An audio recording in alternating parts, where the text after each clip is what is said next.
On va recevoir, pour terminer cette émission, Dominique Vatrin. Il est né en 59, à 2 pas d'ici, tout près de Flagey. Il est auteur, humoriste. En 87, il fonde les Spéculoos avec Pierre Mathus.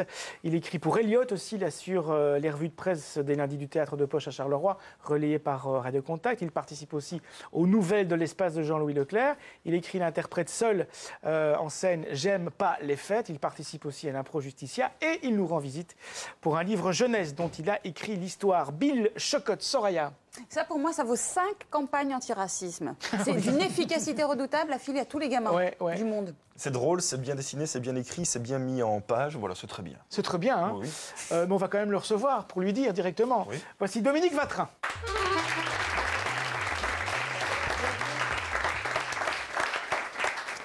Alors, vous avez, dans ce Bill Chocotte, le héros qui avait peur, vous avez tout simplement inversé les codes.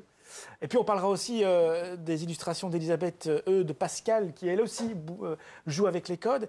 Mais les codes, c'est que celui qui... Vous voyez, le petit blond, là... J'ai lu en coulisses, ouais. C'est vraiment vachement bien. C'est vachement bien. Hein. Alors le blond qui est là, c'est le méchant, en fait. Et celui qui serait peut-être le plus victime du délit de sale gueule, c'est le gentil. Comment est née l'idée, justement? Est-ce que c'est en partant de ce délit de sale gueule dont on parle tellement et dont tant de gens souffrent que... Voilà, est-ce que c'est le point de départ? Le point de départ, c'est plutôt que quand je travaille en humour hors bouquin pour enfants, j'aime inverser les concepts et les codes. Et donc je suis parti du fait que je trouvais que c'était très facile de dire que le gentil est par exemple le petit noir et le grand méchant blanc. Et je me suis dit, quel effet ça fait d'inverser les perspectives. En même temps, quand on applique ça à la vie de tous les jours, on se dit, mais c'est vrai, les financiers, les banquiers, ils sont bien habillés, ils sont bien coiffés, ils ont l'air bien, et pourtant... Tout à fait. Ouais. Et moi, par exemple, qui suis super sympa, j'ai une gueule de méchant. Exactement. Et tout le monde c'est vous, en fait. Et voilà, vous, exactement. C'est un peu moi en 16-9 parce que je suis un peu moins costaud. Ouais. Mais le principe, c'est ça. C'est-à-dire que moi, par exemple, avec le physique que j'ai, physique, on va dire un peu austère, pour être sympa pour moi-même, on se dit, mais avec cette tête-là, il peut faire que des rôles de méchants. Et donc, dans tous les spectacles où j'interviens, notamment, on a parlé d'Impro Justicia il y a quelques secondes, on m'a pris comme avocat de l'accusation. Donc, on a dit, avec ta tête, là... il a le rôle de l'emploi, la tête de l'emploi. Il y a les emplois, vous venez de mettre le doigt dessus, quoi. Même les artistes sont victimes de préjugés d'a priori. Tout à fait. Je veux dire, le principe d'emploi, la petite jeune qui va être forcément la gentille Desdemone et le gros méchant qui...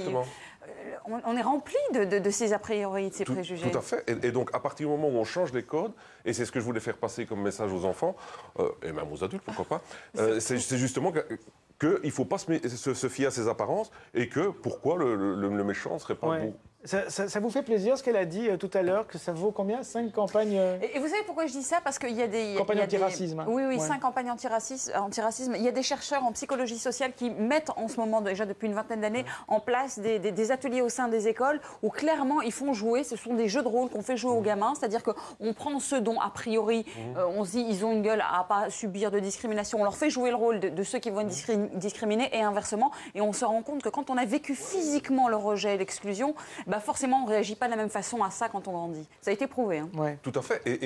Et tous les racismes même sont compris dans ce cliché, puisque on a le racisme de... Moi, je suis né ici près de Flagey, j'habite Binche, mais j'ai vécu du racisme en faisant 50 km de déplacement, où je ne comprenais plus les codes, je ne comprenais plus le langage, puisqu'il parle un autre... Et moi, j'étais le petit quête de Bruxelles qui débarquait. Vous jouez avec ces codes-là, et vous faites jouer aussi à l'illustratrice... elle joue aussi avec les codes grâce à votre scénario. C'est ce qui vous a plu aussi, Jean-Marie, dans cette bande. Oui, parce que moi, j'avoue qu'au départ, j'ai trouvé ça rigolo. Et en même temps, je me suis dit, bah oui, mais Shrek, c'est déjà fait cette histoire-là. Le méchant qui est le gentil et le gentil qui est le méchant, etc.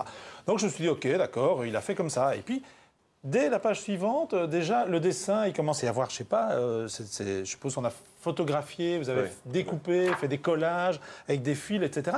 Et puis, petit à petit, vous intervenez dans le livre. C'est-à-dire qu'il bouscule vraiment tous les codes. Notamment, il va changer les pages du livre. Le personnage va se dire, bon ben, je suis dans une situation où je ne vais pas m'en sortir, donc je vais changer le numéro de la page, comme ça on est à la fin plus vite. Il va passer la tête mais il n'y arrive pas parce que c'est pas aussi, si facile que ça. Qu'est-ce qui vous a pris de tout bazarder comme ça? Écoutez, je vous assure que je n'ai pas du tout bu.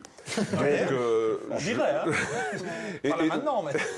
Non, c'est le plaisir de changer toutes les perspectives à chaque fois. Et le fait, par exemple, de passer sa tête à travers la page parce qu'on n'en sort plus, je trouve que ça remet d'autres perspectives pour l'enfant. Et ce qui est fabuleux, parce que je suis allé faire ma première séance de dédicace à Paris il y a quelques semaines, c'est que justement, les enfants n'ont pas de code. Enfin, ils ont une facilité déconcertante à s'intégrer dans les codes que vous leur donnez. Et à partir du moment où vous mettez les cadres et les codes, eux travaillent avec les cadres et les codes que vous faites.